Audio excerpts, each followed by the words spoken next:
तीसरा यूहन्ना पहला अध्याय 1 से लेकर 4 पद। यहाँ पर इन बातों के बारे में अभिवंदन कर रहा है, उस बातों को हम ध्यान करेंगे और इसमें से कुछ मुख्य बातें हैं, जो बातें हैं वो बातें जो प्रभु ने प्रकट की है, उन बातों को हमें समझना बहुत जरूरी है मेरे प्रियो। दूसरा पद अगर हम यहाँ पे देखें, है प्रिय मेरी ये प्रार्थना है कि जैसे तू आत्मिक उन्नति कर रहा है वैसे ही तुम सब बातों में उन्नति करे और भला चंगा रहे। आइए हम प्रार्थना करेंगे। प्रेमी अनुग्रहकारी परमेश्वर प्रभु यीशु मसीह के नाम से पिता तेरे सम्मुख में आते हैं और कलीसिया के साथ मिलकर तेरी उपस्थिति में आकर तेरे मुख को निहारते हैं। प्रभु तेरे मुख से जो वाणी सुनने के लिए जब हम एकत्रित हुए, हमारे मनों को तैयार कर, हमारे हृदय को तैयार कर, हमारे विचार कल्पना भावना को जो प्रभु के वचन के विरोध में उठती है उसे खंडित करते हैं, हर एक भावना को मसीह यीशु में कैद करते हैं। बोए जाने वाला वचन हमारे जीवन में 100 गुना फलवंत हो सके, ताकि हम अपने जीवन के लिए, परिवार के लिए, समुदाय के लिए, कलीसिया के लिए, देश के लिए हम आशीष का कारण बन सके। सारा आदर महिमा आपको समर्पित करते हुए इस प्रार्थना को यीशु मसीह के नाम से मांगते हैं, सुन ग्रहण कर पिता, आमीन। मेरे प्रिय, यहाँ पर है यूहन्ना जो है गायुस के बारे में कह रहा है। क्या कह रहा है कि मेरी ये प्रार्थना है। वो कहता है कि मेरी प्रार्थना है। यूहन्ना क्या कर रहा है? प्रार्थना कर रहा है और प्रार्थना करके कह रहा है कि जैसे तू आत्मिक उन्नति कर रहा है वैसे ही तू सब बातों में क्या करे? उन्नति करे।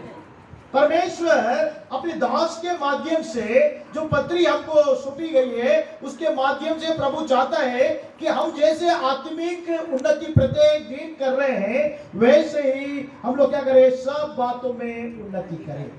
प्रभु की चाह है, प्रभु की हृदय की एक बात है जो आपके लिए मेरे लिए प्रकट होती है। वो कहता है कि जैसे आत्मिक उन्नति हो रहा है तो मेन बात यह है कि हमें आत्मिक उन्नति करना आवश्यक है। जब तक हम आत्मिक उन्नति नहीं करेंगे तब तक सब बातों में हम लोग क्या नहीं कर पाएंगे? उन्नति नहीं कर पाएंगे। तो फोकस यहाँ पर यूहन्ना फोकस कर रहा है आत्मिक उन्नति के बारे में। तो आपको और मुझको, जब हम आत्मिक लोग हैं, प्रभु यीशु मसीह में चुने हुए लोग हैं, आप और मैं परमेश्वर के चुने हुए प्रजा है, चुने हुए लोग हैं, हमें परमेश्वर ने आत्मिक रूप से चुना है कि हम आत्मिकता में उन्नति प्राप्त करते हुए चाहे हमें। इसलिए आत्मिक उन्नति हमारे जीवन में होना बहुत अनिवार्य है मेरे प्रियो। जब तक हम आत्मिक उन्नति नहीं पाएंगे तब तक हम सारी बातें, सब बातें, मतलब पृथ्वी की, संसार की, समुदाय की, देश की सारी उन्नति में अगर हम शिखर में बढ़ना है, उन्नति करना है, तो उसका मेन जो रूट है वो रूट है आत्मिक उन्नति।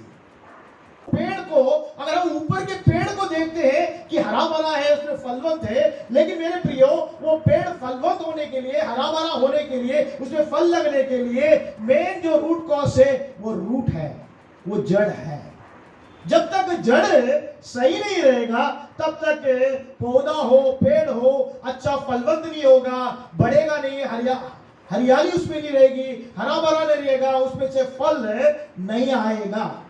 तो रूट में जब भी कुछ पेड़ का, पौधे का प्रॉब्लम हो जाता है, उसमें कुछ समस्या आ जाती है, कीटाणु लग जाता है, सबसे पहले उसका ट्रीटमेंट वो दानी से नहीं करते, उसको क्या करते हैं? रूट से करते हैं। रूट से उसको क्या करते हैं? उसको ट्रीटमेंट करते हैं। रूट को जब ट्रीटमेंट करेंगे तो ऑटोमेटिक क्या हो जाएगा? पेड़ सही होता जाएगा। अगर हम इस घर को भी देखते हैं, ये घर हमें अच्छा दिखता है कि बना हुआ है, लेकिन इसका जो नींव है वो हमें दिखाई नहीं देती मेरे प्रिय। दिखाई देती है? नहीं दिखाई। लेकिन हम लोगों को क्या कर दिखता है? घर अच्छे से बना हुआ है, कमरे बड़े बड़े हैं और इसमें दरवाजे लगे हुए हैं, खिड़की लगी हुई है, ऊपर छत है, उसके ऊपर मकान है। ये ऊपर की बातें ही हम लोग को दिखाई दे रही है, लेकिन उसकी जो मजबूती है, उसका नींव है, जो नींव पे ये पूरा मकान खड़ा हुआ है। वैसे पेड़ भी, पौधे का भी नींव जो है वो जड़ है, जिसकी वजह से वो पेड़ पनप रहा है, वो आशीषित हो रहा है। वैसे आपका और मेरा जीवन भी अगर आशीषित होना है, दूसरों के लिए हम आशीष का कारण बनना है, हमारे लिए, हमारे परिवार के लिए, हमारे घराने के लिए, हमारे समुदाय के लिए, हमारे देश के लिए, हमारे कलीसिया के लिए आप और मैं आशीषित होना है, तो हमें ध्यान देने की जरूरत है मेरे प्रियो, रूट को ध्यान देने की जरूरत है। जब तक हम रूट को फोकस नहीं करेंगे तब तक हम उन्नति के शिखर पर नहीं बढ़ पाएंगे। जब तक हम आत्मिक स्तर में बढ़ोतरी नहीं होंगे तब तक इस संसारिक आशीष को हम नहीं पा पाएंगे। अगर नहीं पाना है तो हमें आत्मिक की ओर जोर देना जरूरी है। और यहाँ यूहन्ना भी गाइस के बारे में कहता है कि मैं तेरे लिए प्रार्थना करता हूं। वो प्रार्थना कर रहा है, लिटरली वो कह रहा है कि मैं तेरे लिए प्रार्थना करता हूं, जैसे तू आत्मिकता की में उन्नति कर रहा है, सब बातों में क्या करे, उन्नति। सब बातें ए टू जेड, सब बातें में आप और मैं क्या करना है, उन्नति करना बहुत जरूरी है। प्रभु भी चाहता है कि हम उन्नत बने, हम आशीषित हो मेरे प्रियो। इसलिए प्रभु परमेश्वर ने अपना इकलौता पुत्र को इस जगत में, इस संसार में दे दिया कि आप और मैं हर स्तर में उन्नति को करें। लेकिन उन्नति करने के लिए आपको और मुझको फोकस करना है उस रूट को, उस नींव को, जिस पे ये मकान खड़ी है और ये पेड़ पौधे खड़े हुए हैं, हरियाली है उसमें। आपका जीवन और जीवन आशीषित होना है तो आपको और मुझको अपने नींव के बारे में ज्यादा जोर देने की जरूरत है। प्रभु का कलाम कहता है यीशु मसीह ही एक नींव है, उसके अलावा किसी पर क्या नहीं बनाना चाहिए, इमारत को खड़ा नहीं। तो आपके और मेरे जीवन में नींव जो है यीशु मसीह है। यीशु मसीह ही आपका फाउंडेशन होना चाहिए, यीशु मसीह ही आपका नींव होना चाहिए, जिस पे ये अपना मकान, मतलब परमेश्वर का जो घर या कहे परमेश्वर का मंदिर खड़ा रहना चाहिए। अगर यीशु मसीह के नींव में अगर हम खड़े रहेंगे, निश्चय हम आशीषित होते हुए जाएंगे। कैसे आशीषित होंगे, आत्मिकता में आशीषित होते हुए जाएंगे। तब यहाँ पे लिखा है कि आत्मिकता में जब हम आशीषित होते जाएंगे, सब बातों में क्या करेंगे, उन्नति करते हुए जाएंगे। सब बातें मतलब संसार की हर एक बातें जिसके लिए हम लोग परिश्रम करते हैं, मेहनत करते हैं, हर बातें के लिए ऊपर हम आशीषित प्राप्त करते हुए जाएंगे। और ये प्रार्थना भी कर रहा है कि तुम क्या करो, भला चंगा रहो।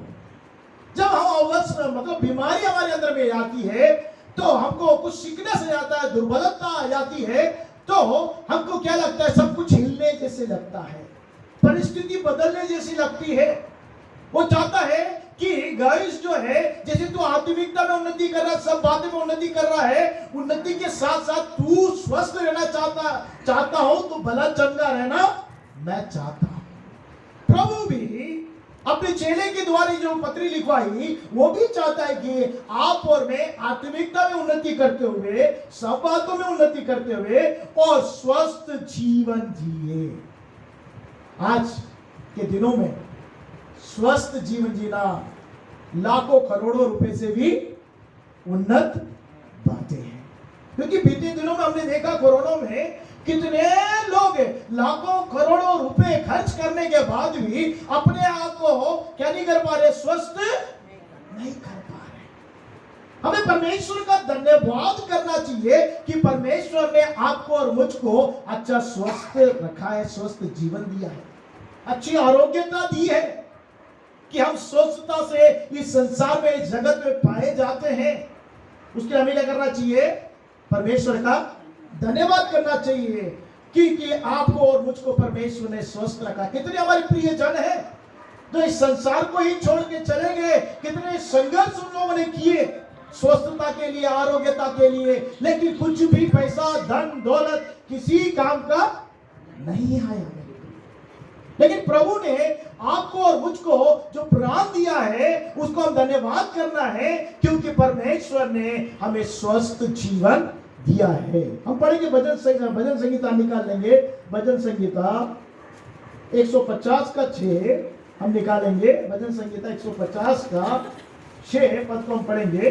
जितने प्राणी हैं सबके सब यहाँ की स्तुति करे, यहाँ की स्तुति करे, यहाँ की स्तुति करे। यहाँ की स्तुति करे। जितने प्राणी हैं, परमेश्वर ने जितने प्राणियों को बनाया है, सब क्या करना है? यहाँ की स्तुति करे, यहाँ की स्तुति करे। मतलब परमेश्वर की स्तुति करे, परमेश्वर की स्तुति करे। मेरे प्रियो, हमें हमारे अंदर में जीवन दिया है, श्वास दिया है। आज कितना लोग श्वास के लिए स्ट्रगल कर रहे हैं, आप और मैं अच्छे से जानते हैं इस बात को। श्वास के लिए कितना कर रहे हैं। आज भी कुछ लोग कितने पीड़ित हैं, संसार भर में हम लोग जब टीवी में न्यूज में देखते हैं कितने पीड़ित हैं। ऑक्सीजन के बाद भी कितने वो तड़प रहे हैं, परिवार संघर्ष कर रहा है। किसकी वजह से? उनके अंदर में क्या है? श्वास की प्रॉब्लम है, लंग्स में प्रॉब्लम है, श्वास लेने में दिक्कत हो रहा है। कितने पीड़ित हो रहे हैं।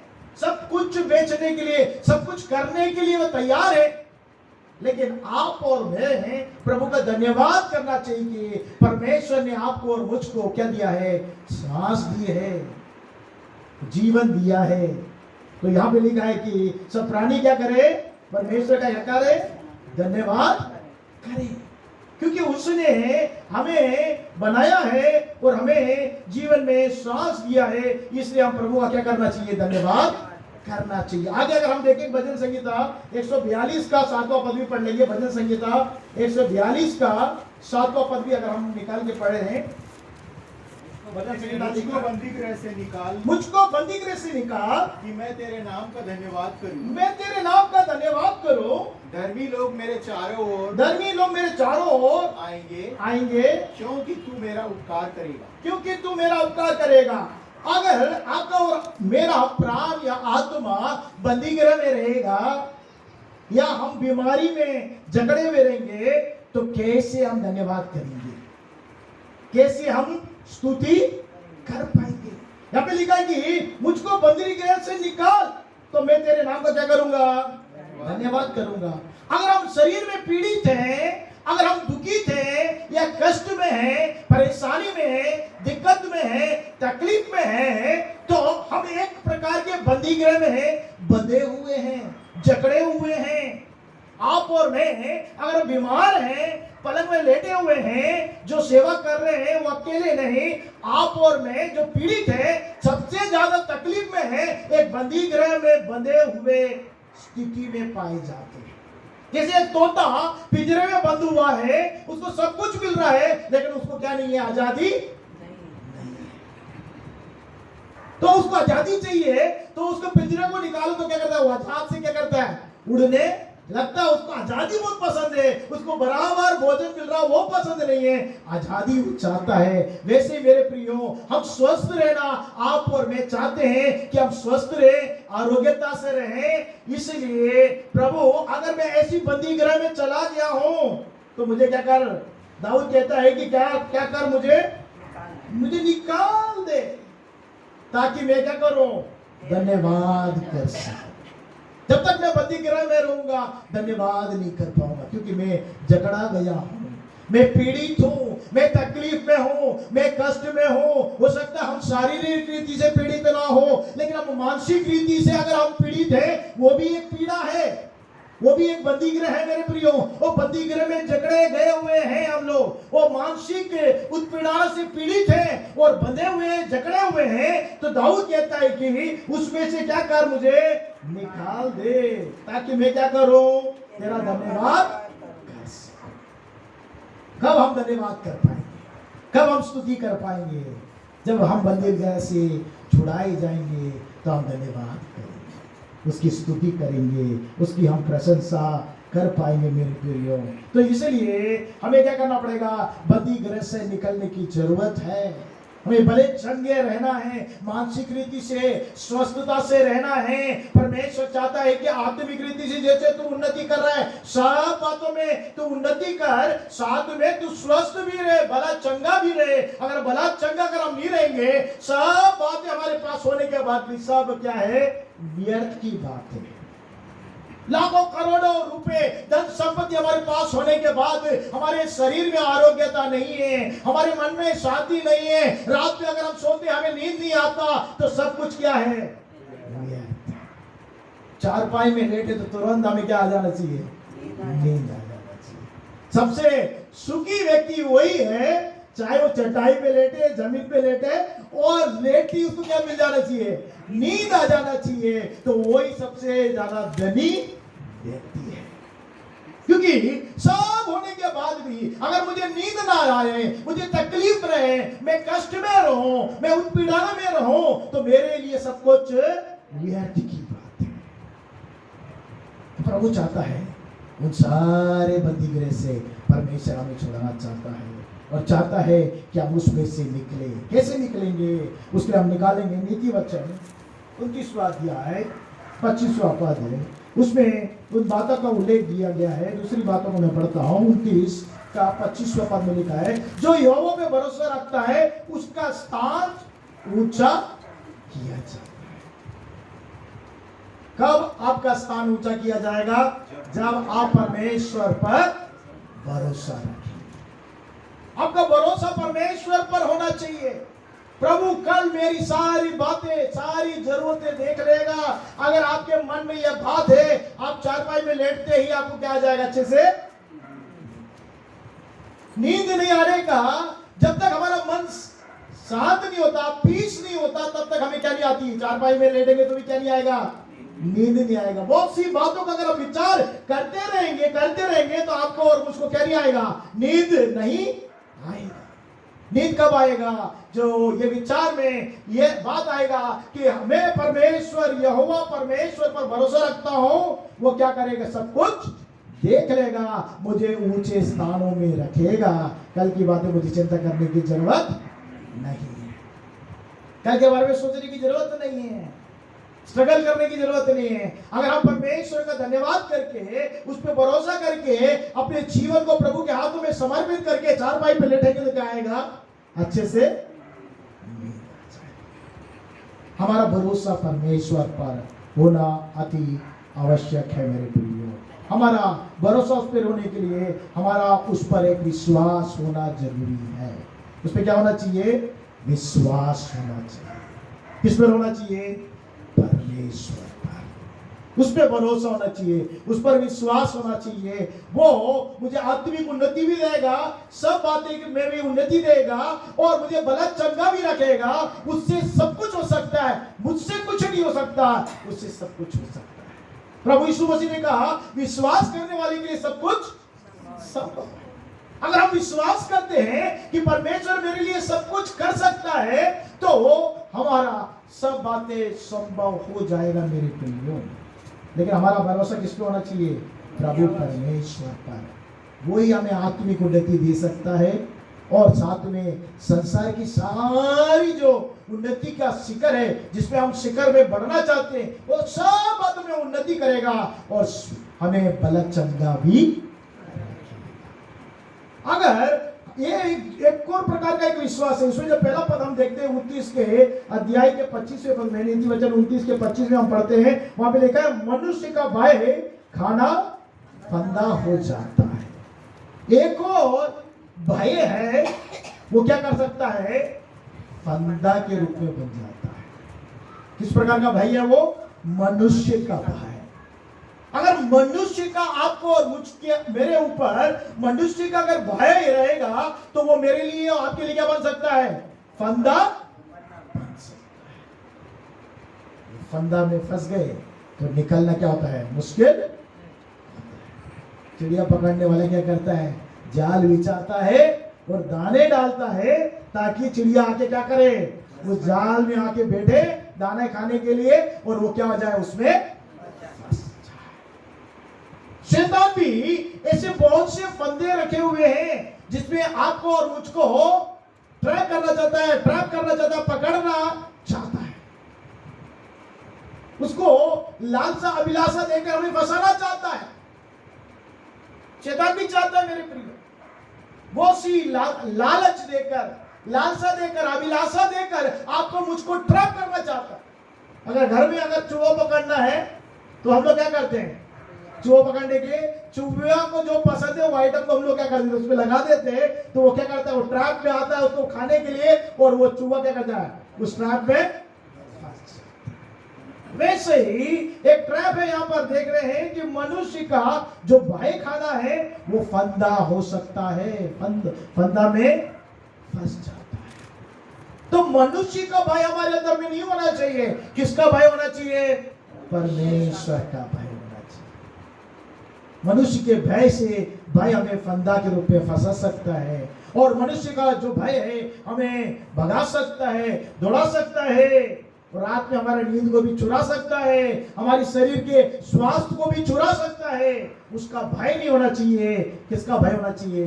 परमेश्वर का भय होना चाहिए, परमेश्वर पर भरोसा होना चाहिए। तो परमेश्वर का भय करके परमेश्वर पे भरोसा करेंगे, निश्चय परमेश्वर आपको और मुझको क्या करेगा? ऊंचे स्थान में क्या करेगा? रखेगा। उसका ऊंचा स्थान किया जाएगा। किसका? जो परमेश्वर पे भरोसा रखता है। यिर्मयाह की अगर नबी की किताब हम निकालेंगे, यिर्मयाह 17 अध्याय का 5वां पद भी हम पढ़ लेंगे। यिर्मयाह नबी की 17वां अध्याय 5वां पद निकाले तो पढ़िएगा। यहोवा यूं कहता है, श्रापित है वे पुरुष, श्रापित है वो पुरुष जो मनुष्य पर भरोसा रखता है, जो मनुष्य पे भरोसा रखता है। श्रापित है वो पुरुष जो मनुष्य पर भरोसा करता है। आप और मैं क्या नहीं करना चाहिए? मनुष्य पे भरोसा नहीं करना चाहिए। किस पे भरोसा रखना चाहिए आपका और मेरा? परमेश्वर, जिसे सारी सृष्टि को बनाया, सारे भूमंडल को बनाया, सर्वव्यापी परमेश्वर है, सर्वशक्तिमान परमेश्वर है, सृजनहार परमेश्वर है, सृष्टिकर्ता परमेश्वर है। उस पर आपका और मेरा भरोसा होना चाहिए, किसी मनुष्य पर नहीं। अगर मनुष्य पर अगर भरोसा होगा तो हम फंदे में फंस सकते हैं मेरे प्रियो, वो फंसा सकता है। इसलिए प्रभु कलाम कहता है वो मनुष्य श्रापित है जो मनुष्य पर क्या करता है? भरोसा रखता है। लेकिन हमें भरोसा किस पे होना चाहिए? परमेश्वर पर। उसी अध्याय में यिर्मयाह 17 के 7 और 8 भी हम पढ़ लेंगे। 7 और 8 भी पढ़ लीजिए।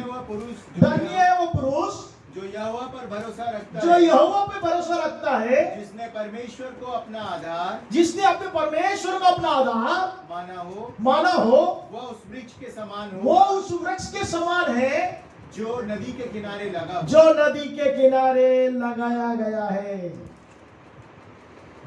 वो नदी के किनारे लगाया गया है। आगे पढ़िए। और उसकी जड़ जल के पास फैली हो, जल के पास फैली हो, तब धूप होगी, तब उसको ना लगेगी, ना उसको लगेगी, उसके पत्ते हरे रहेंगे, और सूखे वर्ष में भी उनके विषय में कुछ चिंता ना हो। विषय में उसको कोई चिंता नहीं होगी। मैंने पहले बताया वृक्ष का अगर जड़ अगर पानी के पास है, स्रोते के पास है, उस वृक्ष को क्या नहीं होगा? कितना भी धूप काल हो, अभी सूर्य का समय आ जाएगा, हम लोग क्या करेंगे? छाया को ढूंढेंगे। कौन सा पेड़ छाया देगा? जिसका जड़ है पानी के स्रोते के पास रहेगा, वो पेड़ हरा भरा रहेगा। या आप थोड़ा जंगल की तरफ जाके देखें, बहुत से पेड़ सूखे हुए, ये गर्मी के दिनों में सूखे हुए दिखेगा। क्यों? क्योंकि इसके पेड़ के जड़ में क्या नहीं मिल रहा है? पानी। अगर उस श्रोते के पास रहेगा, वो श्रोता कौन है? वो यीशु मसीह है। वो यीशु मसीह के श्रोते के पास आप और मैं रहेंगे तो हमेशा हरा भरा रहेंगे। अगर हमारा भरोसा परमेश्वर पर है, उस श्रोते के पास आप और मैं हैं, तो निश्चय हम फलवंत होंगे। हम मात्र फलवंत नहीं होंगे, दूसरों के लिए भी आशीष का कारण होंगे। हमें मात्र परमेश्वर ऊंचा नहीं करेंगे, हमारे जीवन के द्वारा हमारा परिवार, हमारे घराना, हमारा समुदाय, हमारा देश हमारे कारण आशीषित हो जाएगा यदि आप और मैं परमेश्वर पे भरोसा रखेंगे, उसके बताए गए हुए कार्य पर हम चलेंगे और भय नहीं खाएंगे। अगर भय खाएंगे तो हमारे जीवन में ही वैसे ही हो जाएगा। भय और डर के पीछे मैं आप लोगों को बताता हूं, एक विश्वास होता है। भय और डर के पीछे क्या रहता है? विश्वास है। ऐसा हो जाएगा करके आप डरोगे तो वैसा ही संदेह के पीछे मतलब अविश्वास, संदेह के पीछे, डर के पीछे, भय के पीछे भी एक विश्वास पाया जाता है। शैतान उसी ट्रैप में आपको और मेरे को फंसाने का प्रयास करता है, संदेह लेके आने का प्रयास लेके आता है, और अब विश्वास पैदा करने के लिए वो प्रयास करता है कि हम परमेश्वर पर विश्वास ना करें, परमेश्वर पे भरोसा नहीं करें, उस पर संदेह करें, उस पर अविश्वास करें, जिससे कि उसके ट्रैप में, शैतान के उसके फंदे में आप और मैं फंस जाए। और पहला पुरुष और स्त्री को भी उसने क्या करा, उसी ट्रैप में। क्या ये वृक्ष के फल को खाने के लिए परमेश्वर ने मना किया है करके उसके अंदर में क्या करा, एक संदेह को लगाया, और संदेह आने से वो उस ट्रैप में आके फंस गया। और आज भी वही पुराना ट्रैप को क्या करता है, यूज करता रहता है, वही ट्रैप को क्या करता है, यूज करता है, विभिन्न स्तर से वो इस्तेमाल कर करके आपको और मेरे को फंसाने के लिए प्रयास करता है। मेरे प्रियो, आप समझिए, एक भय के पीछे, एक डर के पीछे भी एक विश्वास है। आप इस बात को समझते हैं क्या नहीं मालूम, लेकिन एक वचन में आपको पढ़ाऊंगा। अय्यूब की किताब निकाल लेंगे, 3 अध्याय 25वां पद, इसको मैंने वो पढ़िए। अय्यूब 3 अध्याय 25वां पद। क्योंकि जिस डरावनी बात से मैं डरता हूँ, क्योंकि जिस डरावनी बात से मैं डरता हूँ, वही मुझ पर आ पड़ती है। वही मुझ पर आ पड़ती है। अय्यूब कहता है, क्या कह रहा है, जिस डरावनी बात से मैं डरता हूँ वही मुझ पर आ पड़ती है। अय्यूब का स्टेटमेंट है। अय्यूब के बारे में हम अच्छे से जानते हैं, उसके समान धर्मी कोई नहीं था, उसके समान खराब व्यक्ति कोई नहीं था। परमेश्वर ने भी उसकी तारीफ की, परमेश्वर ने भी उसको क्या करा, सबके सामने, शैतान के सामने भी क्या करा, तारीफ किया। क्या आपके मेरे बारे में शैतान के सामने आके परमेश्वर तारीफ कर सकता है? जो इसी चक्कर में घूमता रहता है शैतान की, कैसे हम लोगों को गिरा दे। लेकिन परमेश्वर अय्यूब के बारे में शैतान के सामने जाके तारीफ कर रहा है कि उसके समान खराब कोई नहीं है, उसके समान धर्मी कोई नहीं है, उसके समान भक्त व्यक्ति कोई इस पृथ्वी पर नहीं है करके परमेश्वर अय्यूब की किताब में कहता है। हम पढ़ते, पहले अध्याय में पढ़ते मेरे प्रियो। लेकिन अय्यूब के अंदर में एक डर था। क्या डर था?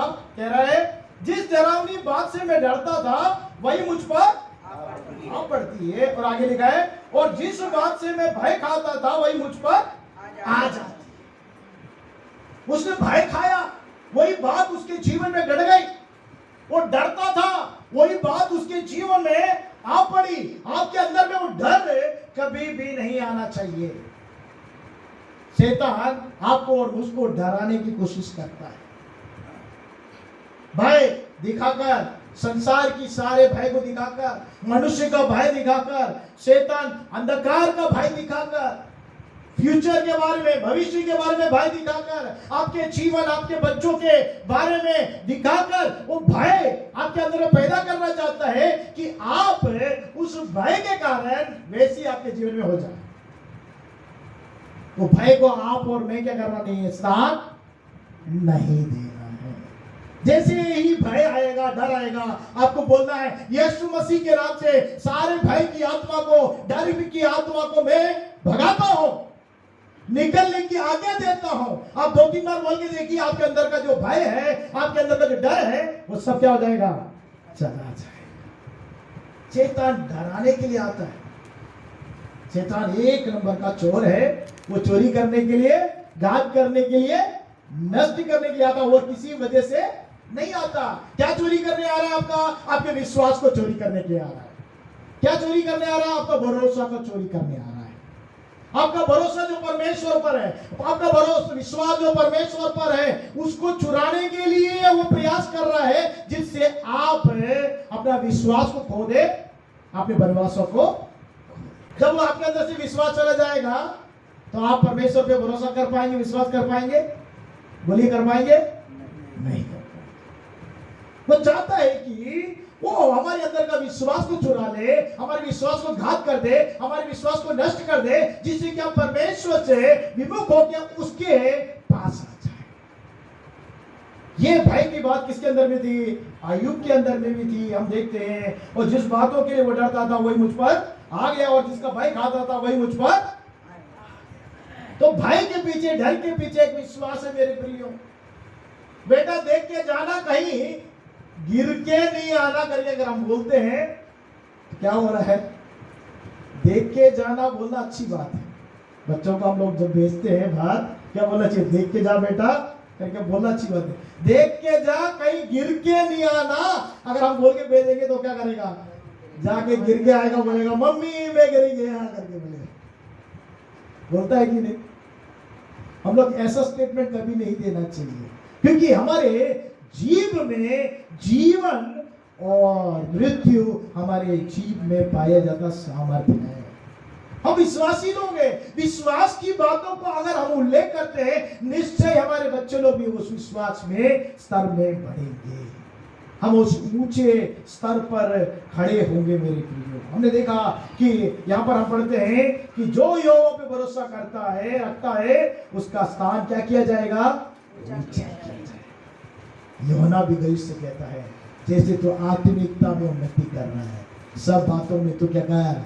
उन्नति कर और भला चंगा है। यही मेरी प्रार्थना है मेरे प्रियो। प्रभु भी चाहता है कि आप और मैं आत्मिकता में उन्नति जैसे करते हैं, वैसी सब बातों में उन्नति करें। आत्मिकता में उन्नति करने का मतलब क्या है? विश्वास में, भरोसा में, वचन में, प्रार्थना में, संगति में हम प्रत्येक दिन बढ़ते जाएं। जब हम बढ़ते जाएंगे, आत्मिकता स्तर में उन्नति करते जाएंगे, हम उस वृक्ष के समान हो जाएंगे। वो जो नदी के किनारे लगाया हुआ वृक्ष के समान रहेंगे, जिसका जड़ सोते के पास जाता है, वो हरियाली रहता है, हमेशा उसको कुछ तकलीफ नहीं होता।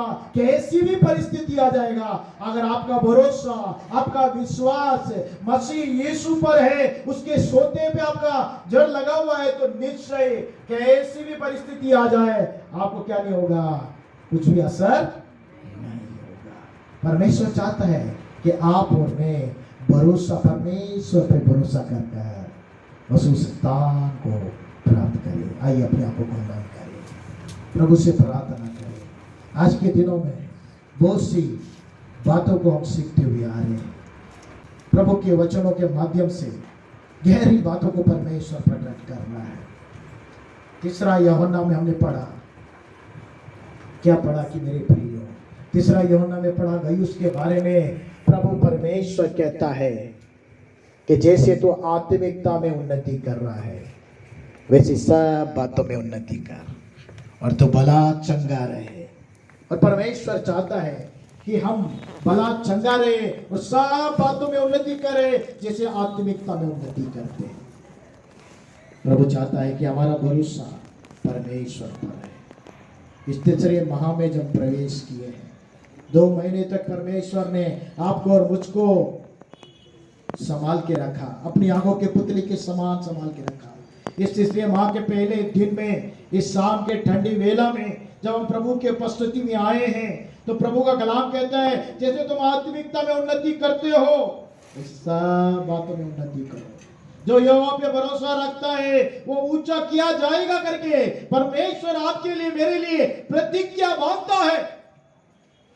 उस प्रतिज्ञा को परमेश्वर इस माह में, इस वर्ष में, परमेश्वर के आगमन तक उस प्रतिज्ञा को पूरा करने में वो सामर्थ्य परमेश्वर है। सिर्फ आपका आस्था, आपका विश्वास, आपका भरोसा परमेश्वर यहोवा परमेश्वर पर रहना चाहिए। और आपका जो आत्मिक स्तर का उन्नति, आप यीशु मसीह के नींव पे खड़े होने चाहिए। आपका जड़ आत्मिक स्रोत यीशु की ओर लगा रहना चाहिए। निश्चय आप फलवंत होंगे। आप जो भी कार्य करेंगे उसमें आप फलवंत होंगे। आपको परमेश्वर ऊंचे स्तर पर खड़ा करेगा। लेकिन आपके अंदर में मनुष्य का भय नहीं रहना चाहिए, शैतान का, परिस्थिति का भय नहीं रहना चाहिए। उसके पीछे एक विश्वास रहता है। अय्यूब अपने जीवन से, अपने किताब में उस बातों को उल्लेख करके रखा, जो बात के लिए मैं डरता था वो मेरे जीवन में घट गया, जो मेरे जीवन में मैं भय खाता था वही मुझ पर घट गया करके लिख के रखा है। तो आपको और मुझको वो डर और भय जब भी हमारे पर प्रभाव डालने का प्रयास करता है, उसे यीशु मसीह के नाम से अगर हम उसको डांट कर दूर होने के आगे देंगे, वो दूर हो जाएगा।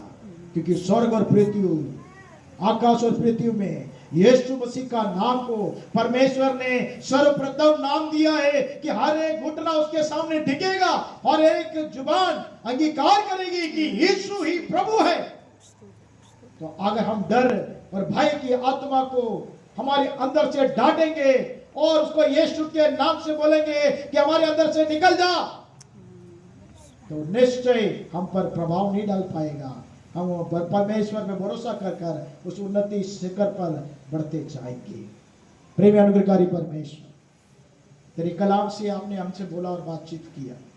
जो यहोवा पे भरोसा करता है उसका स्थान ऊंचा किया जाएगा। हमारे स्थानों को ऊंचा करने वाला परमेश्वर आप है। हमारा भरोसा मनुष्य पर नहीं, परिस्थिति पर नहीं, धन दौलत पर नहीं, मेरे प्रभु परमेश्वर, आप पर हमारा भरोसा, आप पर हमारा विश्वास रहने पाए। हमारे कार्य पर भी हमारा भरोसा विश्वास ना रहे, लेकिन आप पर जब हम पूर्ण विश्वास करते हैं, संपूर्ण भरोसा आप पे करते हैं, निश्चय ही परमेश्वर आप हमें ऊंचा स्थान में खड़ा करते हैं। हम ऊंचा किए जाते हैं। जो यहोवा पे भरोसा करता है वो ऊंचा किया जाएगा करके प्रभु जी इस माह में आपने हमसे प्रतिज्ञा बांधा, वो निश्चय हमारे जीवन में पूरा करने में आप सामर्थ्य परमेश्वर आपके हाथ में अपने जीवन को समर्पित करते हैं। आप पर भरोसा करते हैं, आप पर विश्वास करते हैं। हमारे स्थानों को ऊंचा करने वाला, हमें आशीषित करने वाला परमेश्वर है।